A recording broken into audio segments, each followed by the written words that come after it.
What's up guys, welcome back to yet another video on my channel. This time around I'm going to show you how to get one of the best races for mages in this game, the Elder Vampire. If you're a free-to-play mage, this is arguably the single best thing you can do, or if you just want to pass time, or if you want to level up and get something on the side, this is what you can do.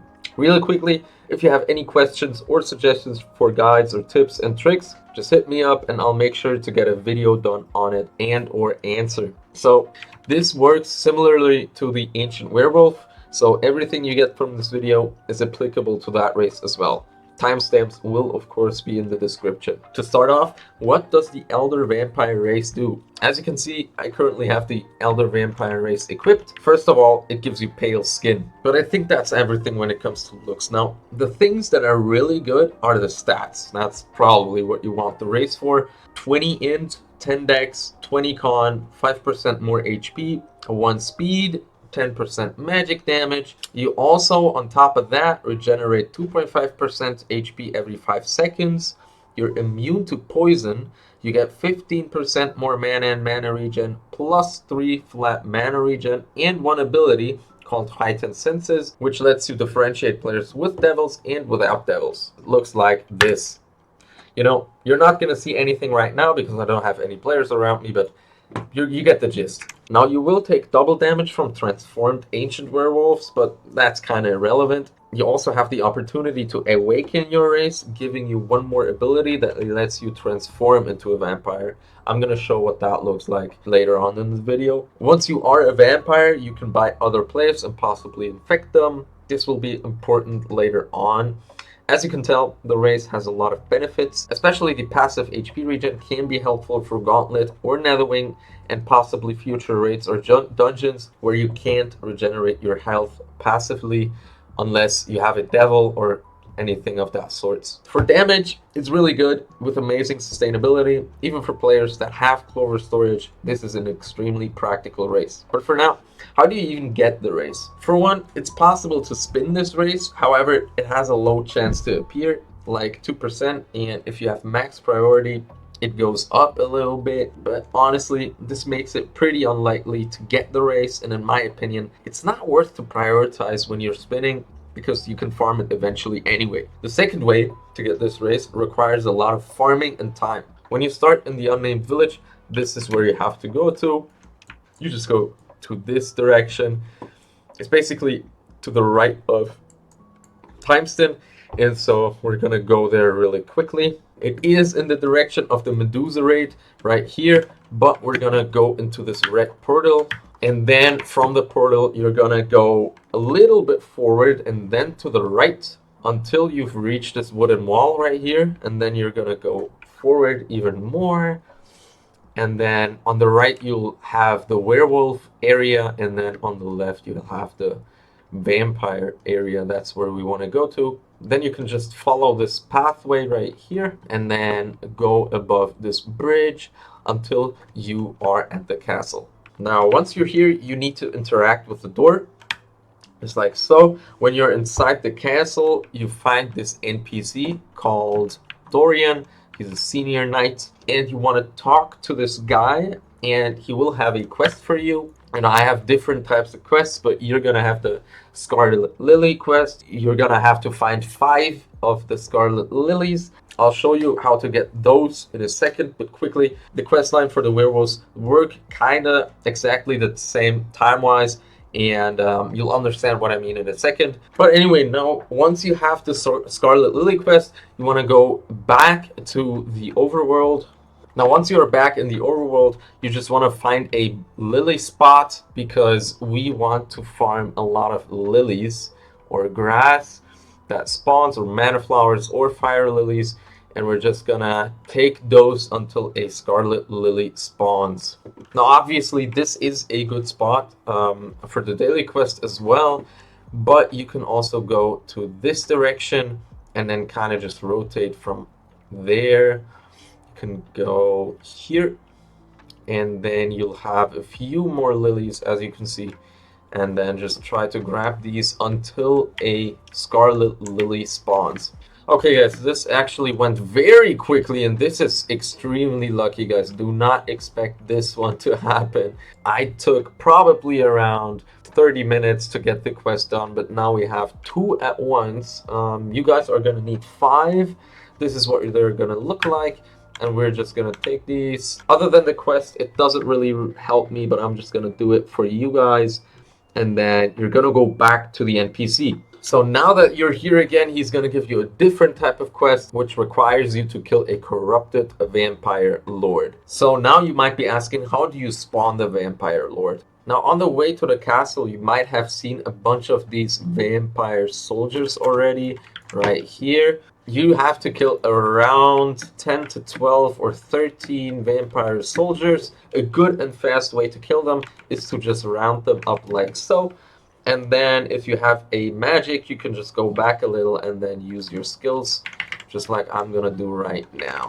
And I'm gonna do this a few times until they are dead. Now, what I forgot to say is that they actually drop something. They also give a good amount of XP, but they drop an armor that is alright, I suppose, which I still wouldn't recommend using because there's a better and cheaper armor that you can craft. I'll make sure to make a mage guide as soon as possible. And then they also drop a pure blood vial. That one you can just ignore. I'll explain what it does later, but you definitely don't want or need this. They also drop this spear, which is okay, but you kind of don't need this either. I mean, regardless, all of these items are kind of second rate. There is one more item called Nocturnal Thread that is gonna be this one. And then also you're gonna have Crimson Essence, which I don't have on me right now, but no, I actually do have it on me right now.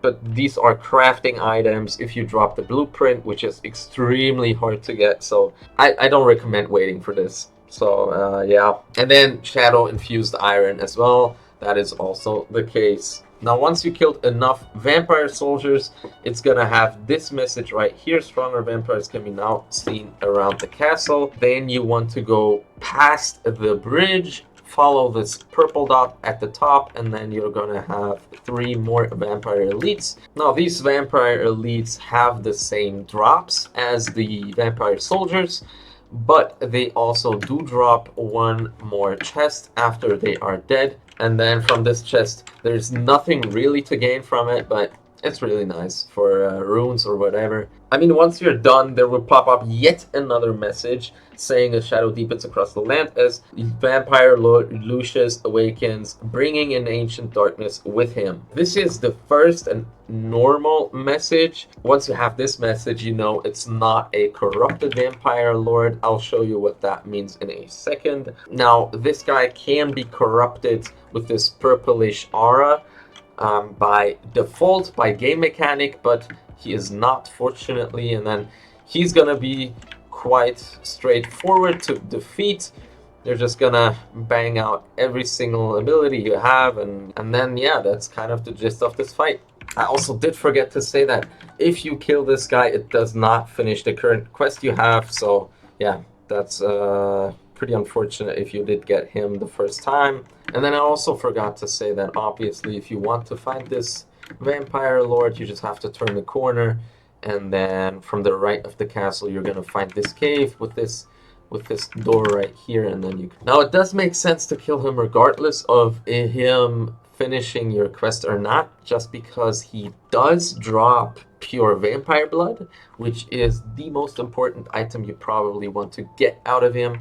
If he's corrupted per game mechanic, like with this purplish aura, then he also has a chance to drop his spear, which is actually pretty good, but it's pretty much impossible to get, so I wouldn't even get my hopes up. Now, this goes for the corrupted one as well. You sometimes have a chance for the chest afterwards to be silver or gold, but it is bugged currently, so it doesn't make a difference. So if you see a different type of chest, it's nice, I guess, but it doesn't make a difference.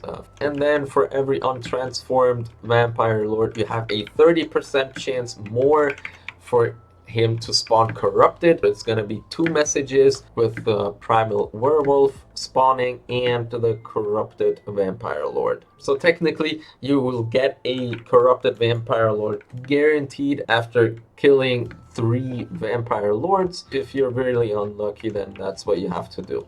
But ideally you want to do this with a team or with a group. There's a lot of people asking on the Discord for help. All right, now I did kill the vampires up until now, and then I got this double message. That's how you know the vampire lord is corrupted. It is different to the normal one. This one has permanently no shield after he is below 50%.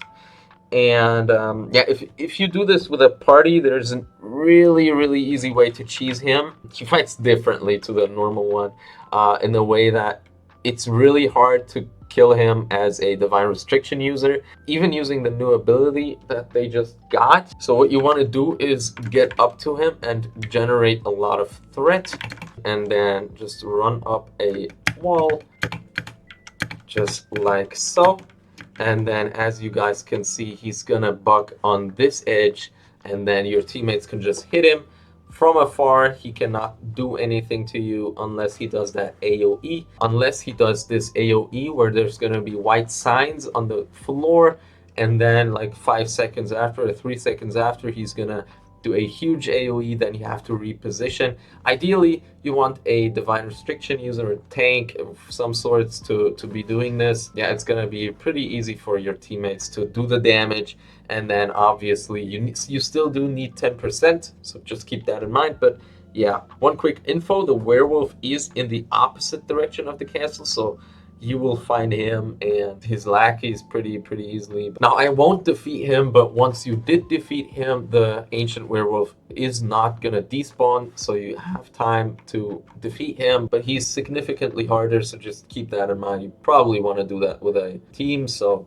and then now you're gonna have a different quest at this Dorian guy, and then it's gonna be this one. Their numbers are down. What next? He's gonna want you to defeat 15 vampire soldiers, and then he's gonna drop you this phantom flask and a lot of XP, so it's gonna be a really good way to level up. But you're gonna want this phantom flask, and this is the important part. It's very straightforward as to what to do, and I'm telling you now, it's gonna be a very long grind. You have to do this daily quest at least 15 times in total, which, unless you have the opportunity to do the daily quest every 12 hours or every 6 hours, if you have the golden clover crop, this is gonna take you like 15 days at least. And then after 5 daily resets, there will be another quest, which is this one. It's gonna say they are disrupted. This is gonna want you to get 9 elites. You're gonna drop this essence drop, which you need 10 of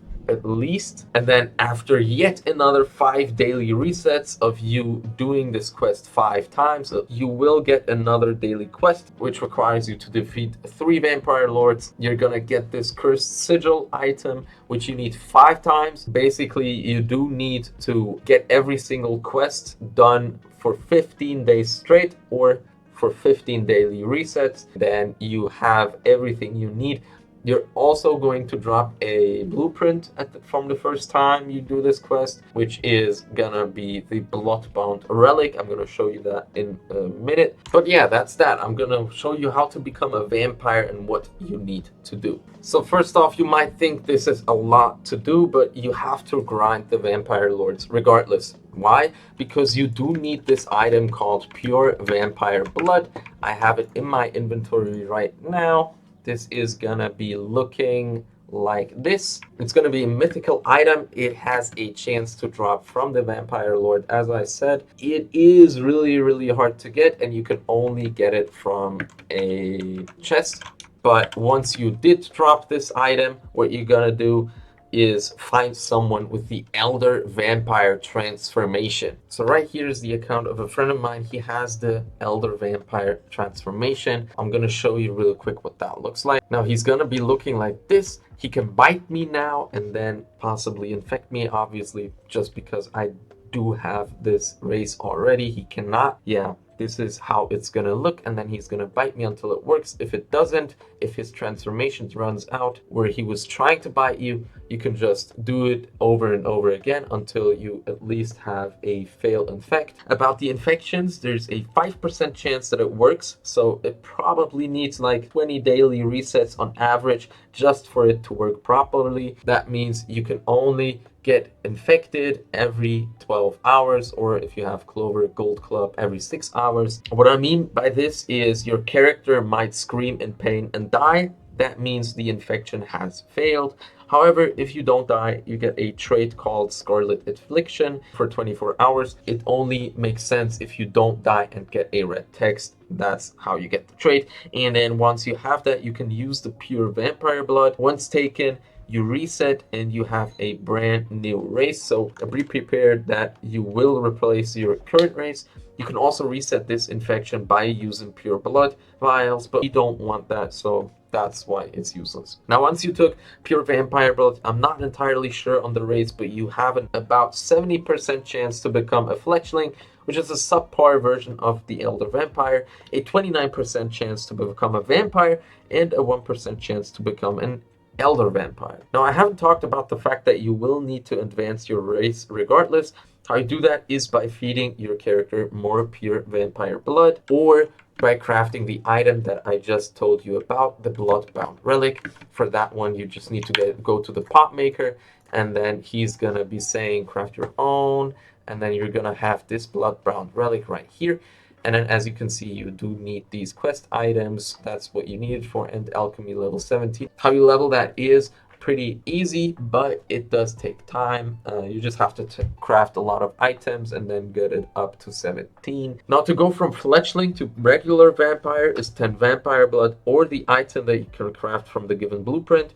But at that point, if you ask me, I would get rid of the fletchling and then try the infection process again. From regular vampire to ancient vampire, it'll take you about 20 vampire blood or the craftable item from the given blueprint. To go from elder vampire to awakened elder vampire with the ability to infect people, it's another 20 vampire blood or the bloodbound relic. Now, keep in mind, you can only craft this item twice, so if you got fletchling and don't want to get rid of it, you will never reach an awakened elder vampire race despite your efforts. Only a regular elder vampire with 2 of these bloodbound relics. Once you craft this item and want to upgrade your race, you equip your race and then just use the item that you've crafted. And that's it. So you really just want to get infected, get at least the legendary vampire race, the regular vampire, and just use the item. Then you're an elder vampire. Technically, you can also just go with it fletchling, but it's just statistically better to go for vampire instead of farming the vampire bloods to awaken yourself and possibly not reaching the elder vampire. One more thing.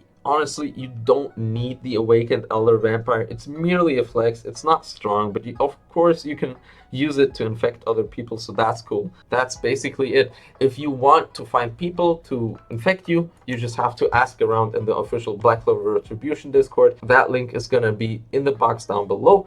And then, yeah, that's all you need to know about the elder vampire. Just like last time, leave a comment if you have any questions or suggestions, and I'll see you in the next one.